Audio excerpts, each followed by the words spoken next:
ఈరోజు మనం గర్భాశయంలో గడ్డలు అంటే ఫైబ్రాయిడ్స్ ఈ విషయం గురించి మాట్లాడుకుందాం.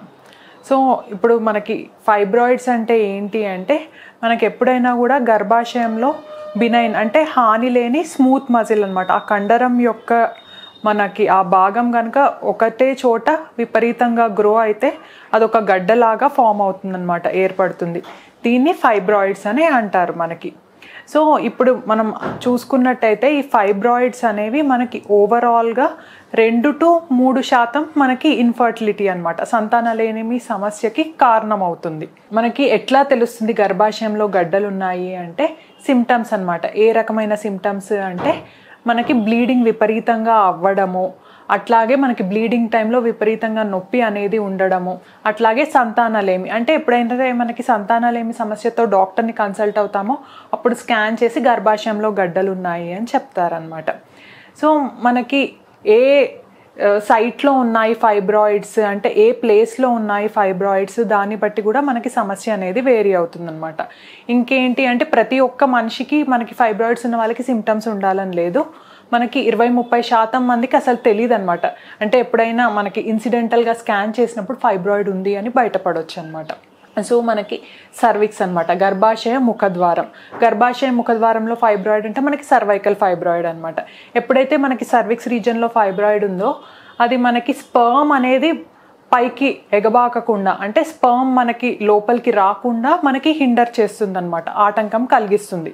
సో ఆ విధంగా మనకి ప్రెగ్నెన్సీ అనేది రాకపోవచ్చు అనమాట. అట్లాగే మనకి గర్భాశయం లోపల అంటే క్యావిటీ సైడ్ లోపల అంటే మనకి మ్యూకోజా అనే పొర దగ్గరగా అనమాట, అంటే సబ్మ్యూకోజల్ ఫైబ్రాయిడ్స్ అనమాట. ఈ సబ్మ్యూకోజల్ ఫైబ్రాయిడ్స్ ఉన్నప్పుడు ఏమవుతుంది అంటే మనకి ఎప్పుడైనా ఈ బేబీ అనేది సరిగ్గా ఇంప్లాంట్ అవ్వదన్నమాట.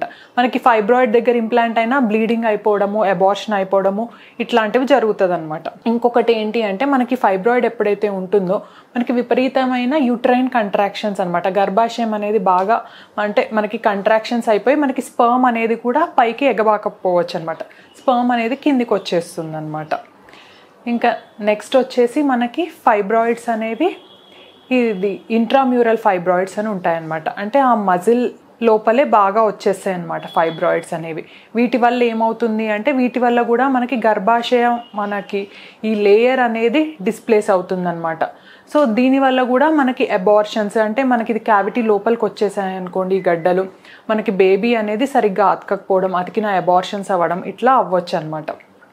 ఇంకొన్నిసార్లు ఏంటి అంటే మనకి ఫైబ్రాయిడ్స్ అనేది మనకి కార్నువల్ ఫైబ్రాయిడ్స్ అంటే ఏంటి అంటే ఎప్పుడైనా మనకి ట్యూబ్ గర్భాశయము ఆ రెండిటి అంటే ఆరిజిన్ దగ్గర అంటే ట్యూబ్ ఎక్కడి నుంచి అయితే ఒరిజినేట్ అవుతుందో ఆ ప్లేస్లో మనకి ఫైబ్రాయిడ్స్ కనుక ఉన్నట్టయితే మనకి స్పర్మ్ అనేది ట్యూబ్ లోపలికి వెళ్ళదన్నమాట. దీనివల్ల కూడా మనకి ఇన్ఫర్టిలిటీ సమస్య అనేది రావచ్చు అనమాట.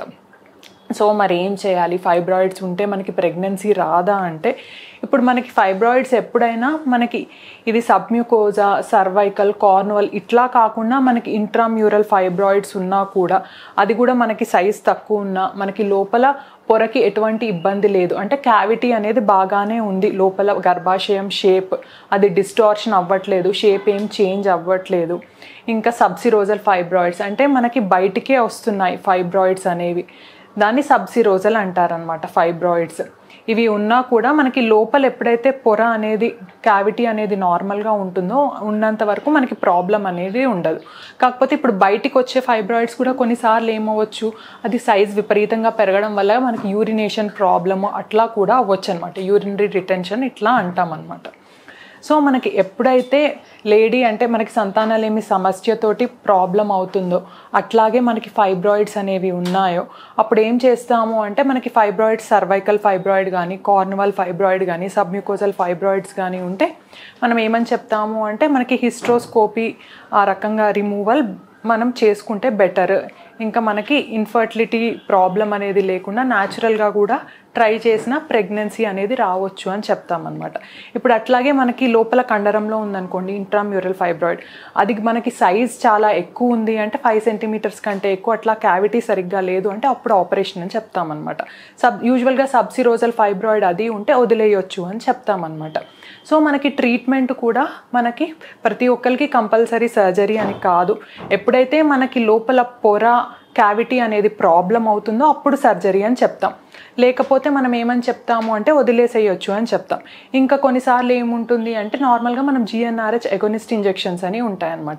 ఆ ఇంజెక్షన్స్ వేసుకున్నప్పుడు ఆ ఫైబ్రాయిడ్స్ అనేవి ష్రింక్ అవుతాయి అన్నమాట. అట్లా ష్రింక్ అయిన తర్వాత కూడా ఎప్పుడైతే IVF అనేది చేయించుకుంటారో మనకి ఈటీ ఎంబ్రియో ట్రాన్స్ఫర్ అనేది ప్లాన్ చేసినప్పుడు ఈ ఇంజెక్షన్ అనేది ఇస్తామన్నమాట. GnRH ఎగోనిస్ట్ అనే ఇంజెక్షన్ ఇచ్చినప్పుడు కొంచెం ఫైబ్రాయిడ్స్ అనేవి ష్రింక్ అయిపోయి మనకి పెట్టిన బేబీ కూడా ఎక్కువగా అతుక్కోవడానికి మనకి ఛాన్స్ అనేది ఉంటుందన్నమాట.